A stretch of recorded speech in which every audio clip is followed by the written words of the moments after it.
The Polikarpov I-16 was born from the Soviet Union's urgent drive in the early 1930s to modernize its air force and bridge the gap with Western aviation powers. At the time, the Red Air Force relied heavily on biplane fighters like the Polikarpov I-5 and I-15, designs that, while maneuverable, were increasingly outpaced by faster, sleeker monoplanes emerging in Europe and the United States.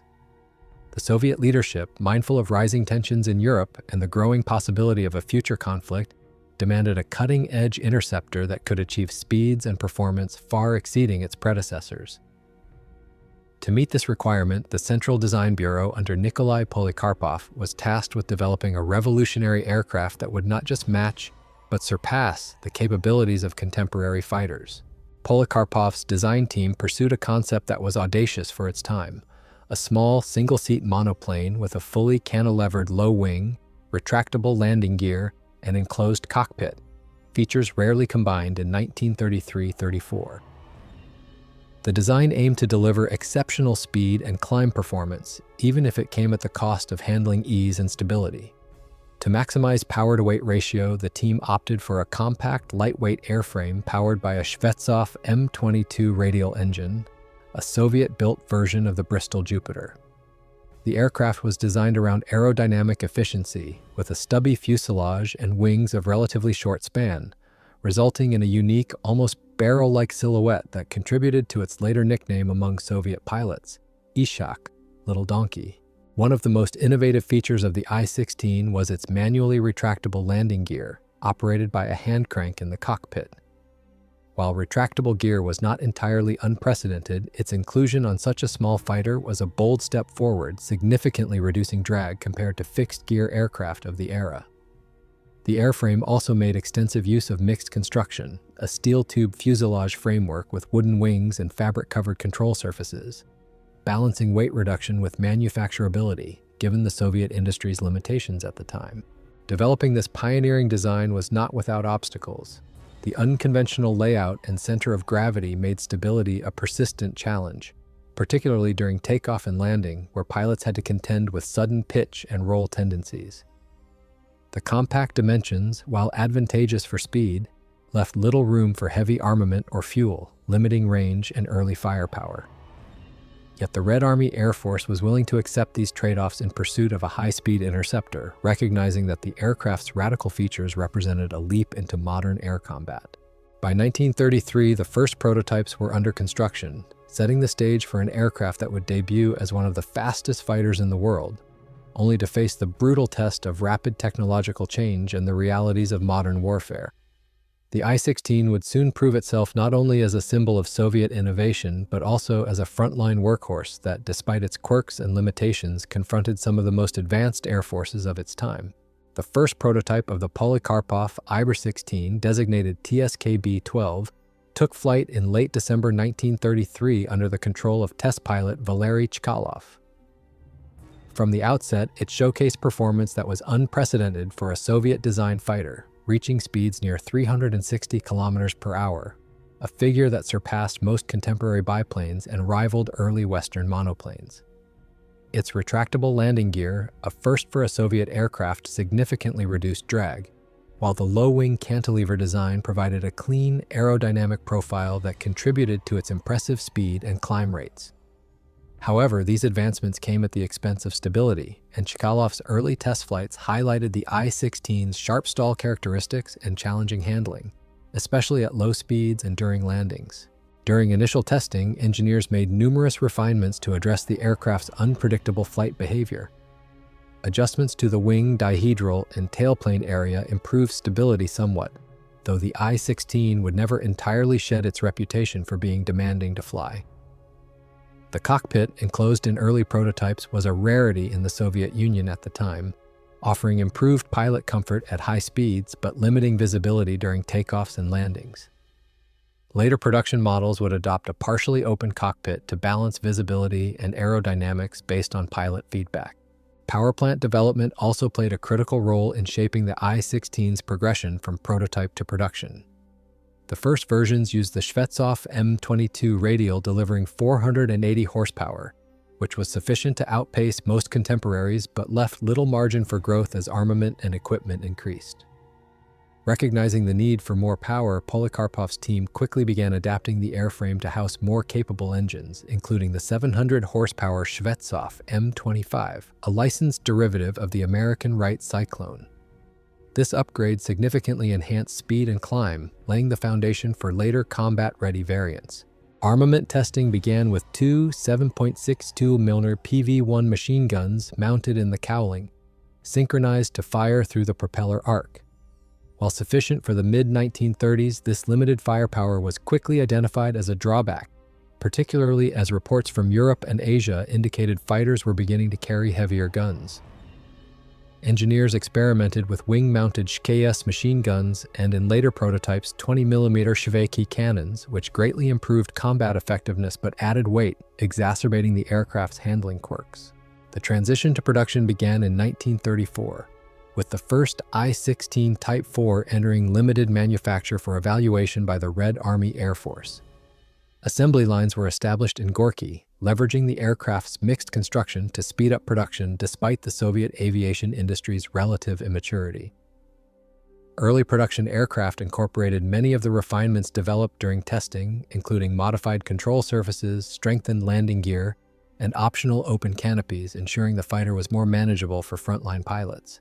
By 1935, the I-16 had officially entered series production, emerging as one of the fastest operational fighters in the world, and the first monoplane interceptor to enter large-scale service in any air force. Its testing period, though marked by repeated adjustments to tame its volatile handling, established the aircraft as a technological leap for the Soviet Union, setting the stage for its deployment in conflicts that would both showcase its strengths and expose its limitations as aviation technology accelerated toward a new era of combat. The Polikarpov I-16 began entering frontline service with the Red Army Air Force in 1935, initially equipping elite units tasked with defending major Soviet cities and strategic industrial regions. Its arrival marked a dramatic leap forward for Soviet air power, replacing biplanes like the I-15 and I-5 that, despite their maneuverability, were already falling behind the performance standards set by emerging monoplane fighters abroad. Early I-16 models, including the Type 4 and Type 5, were lauded for their speed and climb rate, qualities that allowed Soviet pilots to intercept high-speed reconnaissance aircraft and challenge foreign fighters on more even terms. However, pilots quickly learned to respect the aircraft's quirks, particularly its tendency to enter abrupt stalls and spins if mishandled, and its challenging takeoff and landing characteristics due to its short fuselage and narrow landing gear track. Initial reactions from the Red Army Air Force were mixed but pragmatic. Experienced pilots appreciated the I-16's speed advantage and modern features, recognizing that it gave the Soviet Union a fighter competitive with those of Germany, Britain, and the United States during the mid-1930s. Less experienced aviators, however, found its sensitive controls and sharp stall behavior intimidating, leading to a higher-than-average rate of training accidents. These issues prompted adjustments to pilot instruction, with flight schools implementing stricter transition programs for trainees moving from biplanes to the I-16. The aircraft's first combat trials occurred not in Europe but in the skies over Spain, where the Soviet Union supplied I-16s to the Republican Air Force during the Spanish Civil War beginning in late 1936. Known to Republican pilots as the Mosca, Fly, and to nationalists as the Rata, Rat, the I-16 quickly established itself as a formidable adversary. Its speed and firepower, particularly in later cannon-armed variants, gave it an edge over many nationalist aircraft, including Italian CR-32 biplanes and German Heinkel He-51s. When paired against the newer German Messerschmitt Bf-109B during the latter stages of the conflict, the I-16 could not match its climb or dive performance but remained competitive in turning combat and low-altitude engagements. The experiences in Spain proved invaluable for both Soviet engineers and pilots. Feedback from Republican aces highlighted the need for more powerful engines, heavier armament, and reinforced structures to handle combat stresses. These lessons influenced the development of upgraded I-16 variants such as the Type 10, which featured 4 machine guns or combinations of cannons and guns, as well as improved Shvetsov M25A engines. Despite its relatively small size and short range, The fighter earned a reputation as a rugged and effective frontline aircraft, one that could take advantage of hit-and-run tactics and tight maneuvers against slower or less agile opponents. By the late 1930s, the I-16 had become the most numerous and advanced fighter in Soviet service, forming the backbone of the Red Army Air Force as international tensions mounted. Though its unconventional handling characteristics continued to challenge pilots, its combat debut demonstrated that it could hold its own against many of the world's top fighters at the time. These early operational years set the stage for the I-16's central role in the conflicts to come, from border skirmishes in Asia to the initial battles against Germany's Blitzkrieg. The Polikarpov I-16 faced its most demanding combat tests in the years immediately preceding and during the outbreak of the Second World War, as it became the Soviet Union's primary frontline fighter across multiple theaters. Its next major operational role came in 1938-1939 during the battles along the Soviet Union's borders with Japan, particularly at Lake Khasan and Khalkhin Gol in Mongolia. Against Japanese Nakajima Ki-27s, which were lightly built and highly maneuverable, the I-16 demonstrated both strengths and weaknesses. Its speed, superior firepower, and rugged construction gave Soviet pilots an edge in head-on attacks and dives, but its heavier frame and sharper stall tendencies made it less nimble in extended turning engagements. These clashes underscored the importance of energy tactics for I-16 pilots, using speed, altitude, and diving attacks rather than dogfighting on the horizontal plane where Japanese fighters excelled. When Germany launched its Blitzkrieg across Eastern Europe in 1941, the I-16, despite being thoroughly modern when introduced, was already showing its age. Luftwaffe aircraft such as the Messerschmitt Bf 109E and F easily outperformed it in speed, climb, and high-altitude capability. The I-16's relatively short range and limited top speed left it at a disadvantage in intercepting German bombers and surviving encounters with modern escorts. Nevertheless, it remained the most numerous fighter in the Red Army Air Force at the start of Operation Barbarossa, with over 1,600 in frontline service, many of them older variants. Soviet pilots, some still adjusting to its demanding handling, were thrown into desperate defensive battles as German forces advanced rapidly across Soviet territory. During the early months of the German invasion, I-16 squadrons were often forced to operate from hastily prepared airstrips, lacking adequate ground support and frequently facing overwhelming numerical and technological superiority. Many aircraft were destroyed on the ground during Luftwaffe raids, while those that did get airborne often engaged in desperate, low-level skirmishes against bombers and fighters. Despite its disadvantages, the I-16's small size, rugged construction, and ability to absorb damage allowed skilled pilots to continue scoring kills, particularly when employing ambush tactics, surprise head-on passes, and coordinated attacks in mixed formations with newer Soviet fighters. Adaptation to these conditions became a necessity. I-16 units increasingly shifted toward ground attack missions as the war progressed, strafing advancing German columns, attacking convoys, and disrupting supply lines. The aircraft's stability as a gun platform at low altitude, combined with its relatively simple maintenance needs, made it an effective and vulnerable tool for close air support. Some variants were even equipped with RS-82 rockets, giving Soviet pilots a means to strike armored vehicles and fortified positions, though accuracy was often limited. By late 1941 and into 1942, the I-16 was steadily relegated from frontline air superiority duties, replaced by newer designs like the Yak-1, Lei-GG-3, and MiG-3. Yet, during the height of the Blitzkrieg, the little Polikarpov remained a critical part of the Soviet effort, flying thousands of sorties despite mounting losses.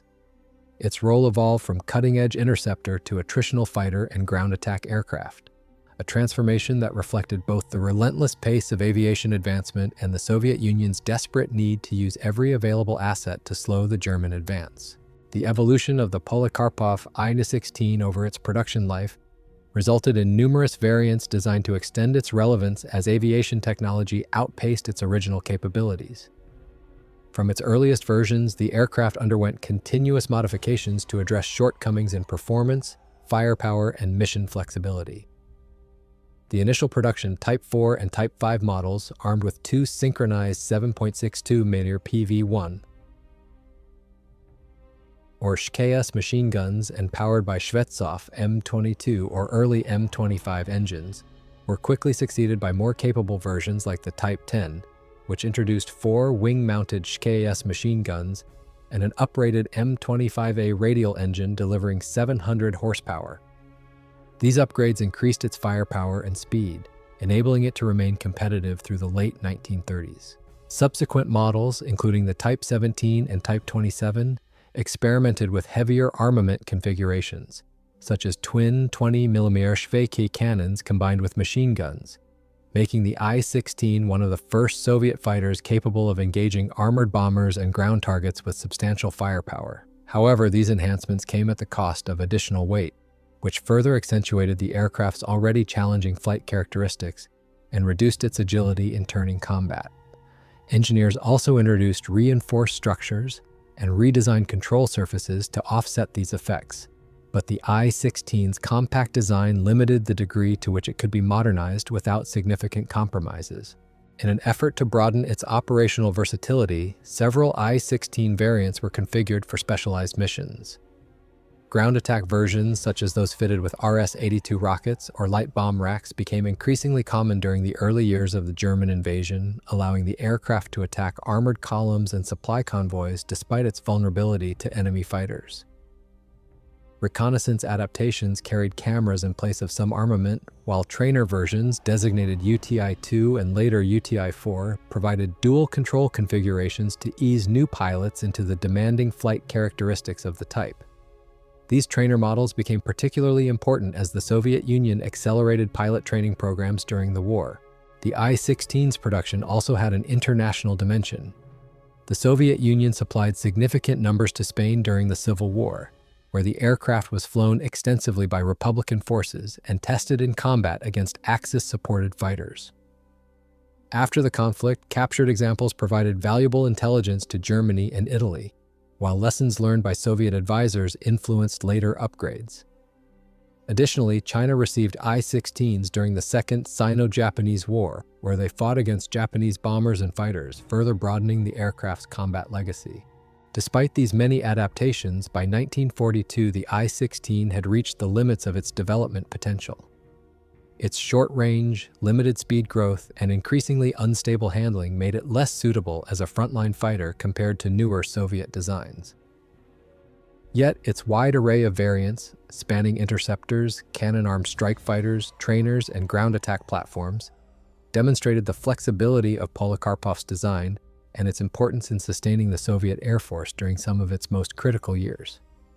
The incremental upgrades and mission-specific modifications prolonged the I-16's operational life, even as it became clear that a new generation of fighters was needed to confront the technological challenges posed by the evolving air war.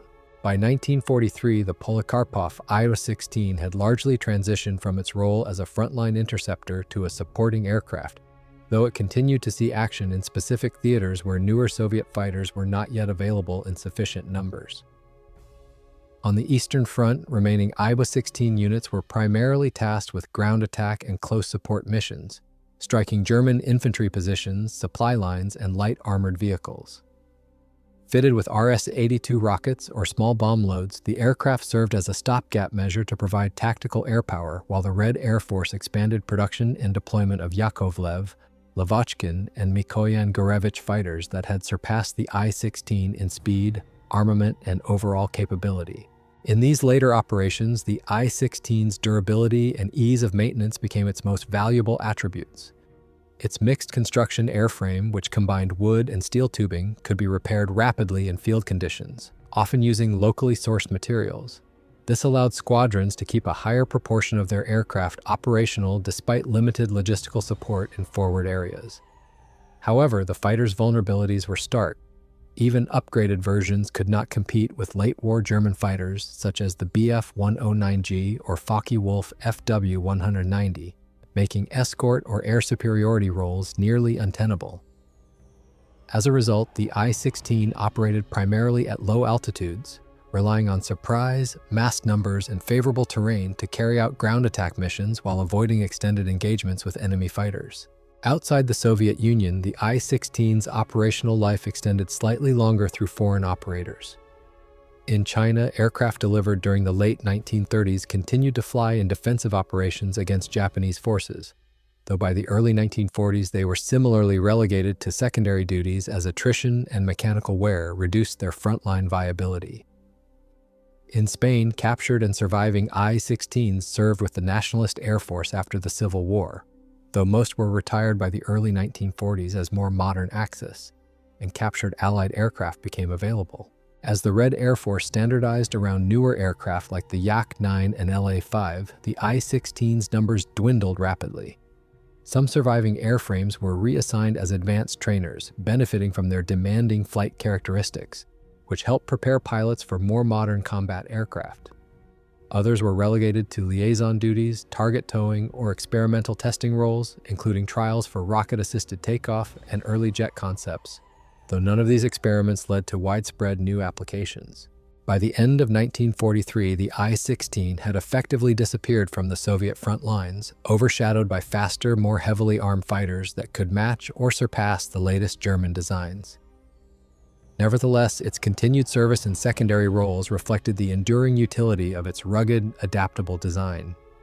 Even as it became an anachronism in the rapidly evolving air war, the I-16 remained a familiar presence at forward airstrips and training facilities, bridging the gap between the Soviet Union's interwar aviation and the modernized Red Air Force that would dominate the skies in the war's closing years. After the Second World War, the Polikarpov I-16, once a symbol of Soviet innovation and frontline air power, quickly faded from active military service, replaced by far more advanced piston engine and jet-powered aircraft. By 1945, only a handful of I-16s remained operational in secondary roles, largely as training or liaison aircraft within the Soviet Union, while most surviving examples were scrapped as the Red Air Force transitioned to a post-war fleet centered on aircraft like the Yak-9, LA-7, and early jets such as the MiG-9. Its mixed construction design, though easy to repair during the war, left it more prone to long-term deterioration, contributing to the rapid disappearance of operational airframes once they were retired. Outside the Soviet Union, the I-16's post-war presence was even more limited. In Spain, a small number of captured and inherited I-16s, many of them ex-Republican aircraft, remained in use by the Spanish Air Force into the late 1940s, serving primarily as trainers and utility aircraft before being retired due to a lack of parts and the availability of more modern replacements. In China, surviving I-16s supplied during the Second Sino-Japanese War were phased out by the end of the 1940s as nationalist and later communist forces transitioned to more capable designs provided through American and Soviet aid programs. By the early 1950s, virtually all I-16s worldwide had been withdrawn from military service. Despite its rapid disappearance from active duty, the I-16's legacy endured through its historical and technological significance. It is widely regarded by aviation historians as one of the first true monoplane fighters to enter large-scale service, a design that marked a transitional moment in the shift from biplane-dominated skies to the streamlined fighters that would define the Second World War. Its role in the Spanish Civil War, in particular, left a lasting impression as it introduced many future Axis and Allied aces to modern air combat, serving as a benchmark against which new designs like the Messerschmitt Bf-109 were measured. In the decades following its retirement, a few I-16s survived as static displays in museums across Russia, Spain, and China.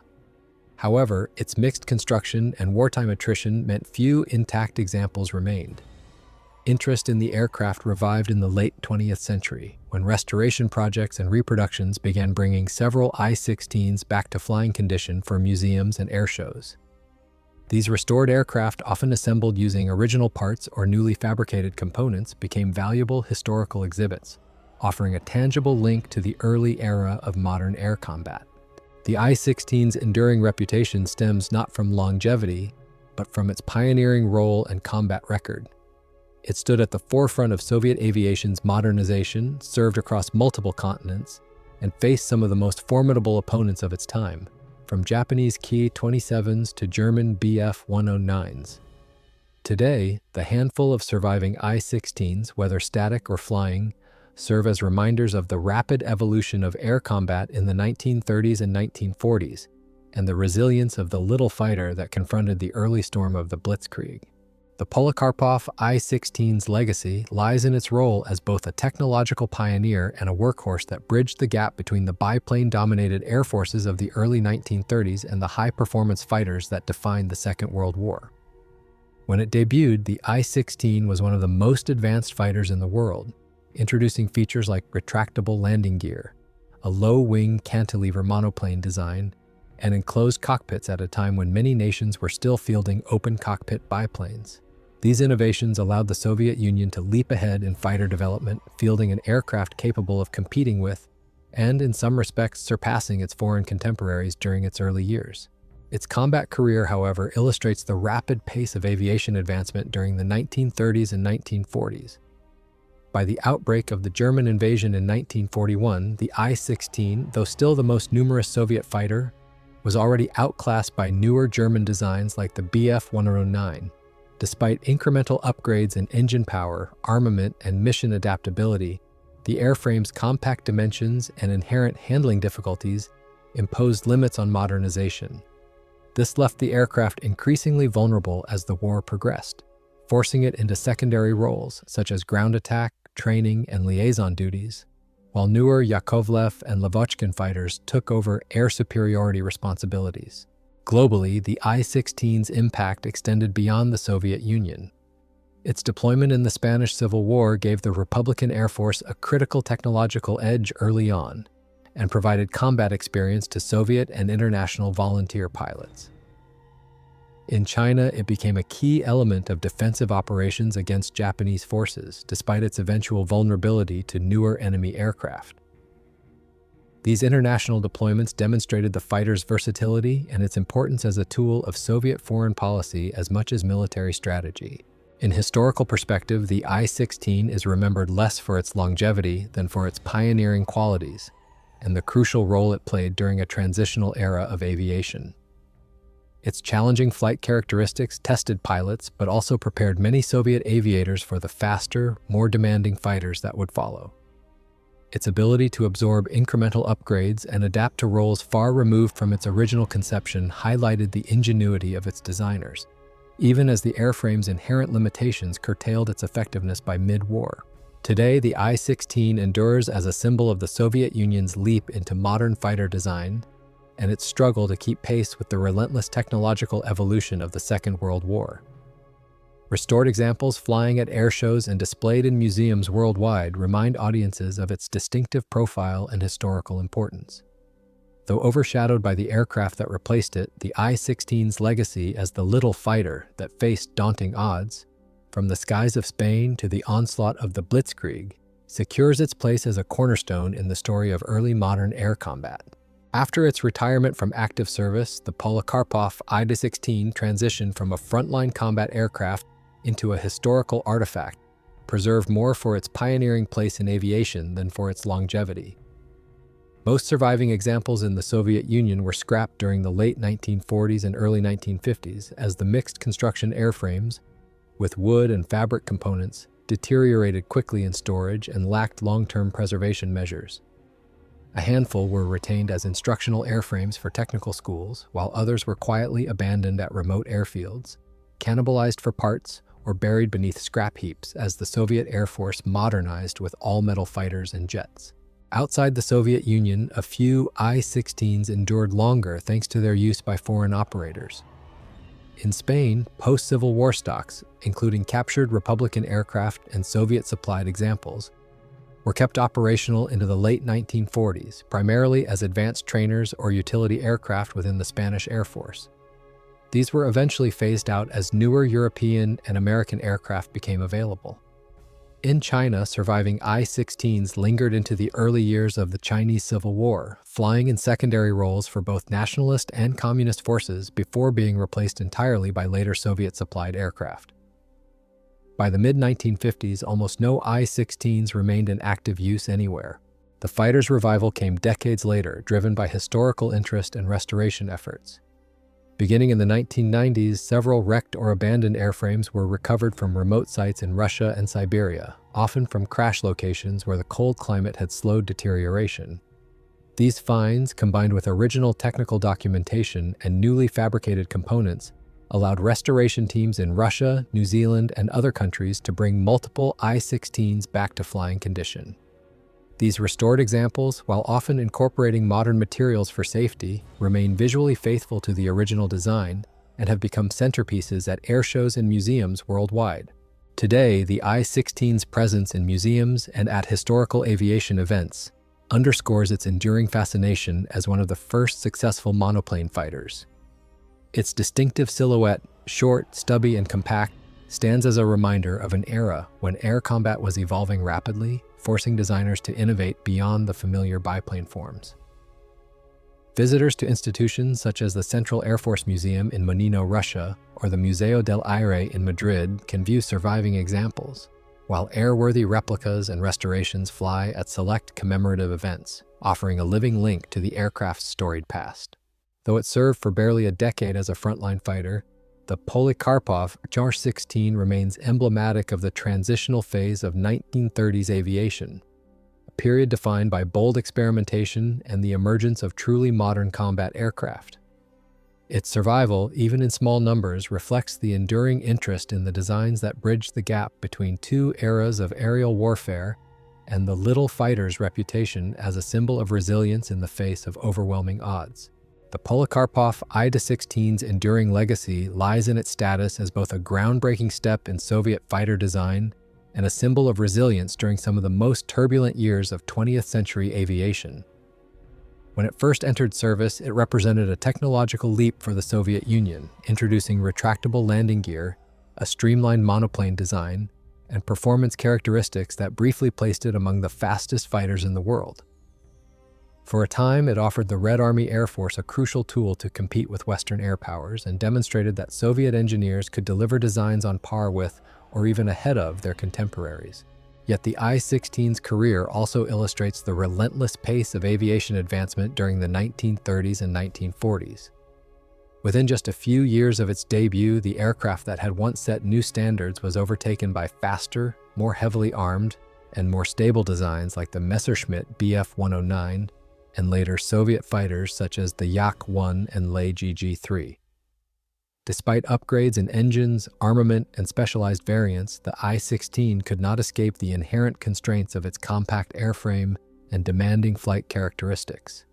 These limitations forced it into secondary roles by the mid-war years, where it served as a ground attack platform, trainer, and utility aircraft rather than a true air superiority fighter.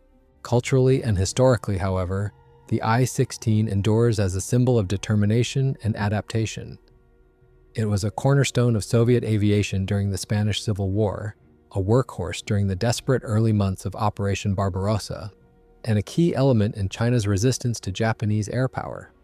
Its widespread use across different continents and conflicts highlights its versatility and the strategic value it provided during a transitional period in global air combat. Today, the I-16's presence in museums, historical literature, and restored airworthy examples serves to preserve its story as one of innovation and endurance. Its distinctive shape, short, compact, and instantly recognizable, has become synonymous with the leap from interwar biplanes to the sleek fighters that dominated the Second World War. For aviation historians, it represents both the potential and the constraints of early modern fighter design, while for enthusiasts and audiences, it remains a tangible reminder of the pilots and battles where this small but formidable aircraft played its part. Ultimately, the Polikarpov I-16 stands not as a relic overshadowed by the fighters that replaced it, but as a milestone that bridged two eras of aerial warfare. Its story reflects the dynamic, unforgiving nature of technological progress in wartime, as well as the enduring fascination with the aircraft that dared to push the limits of what a fighter could be in its time.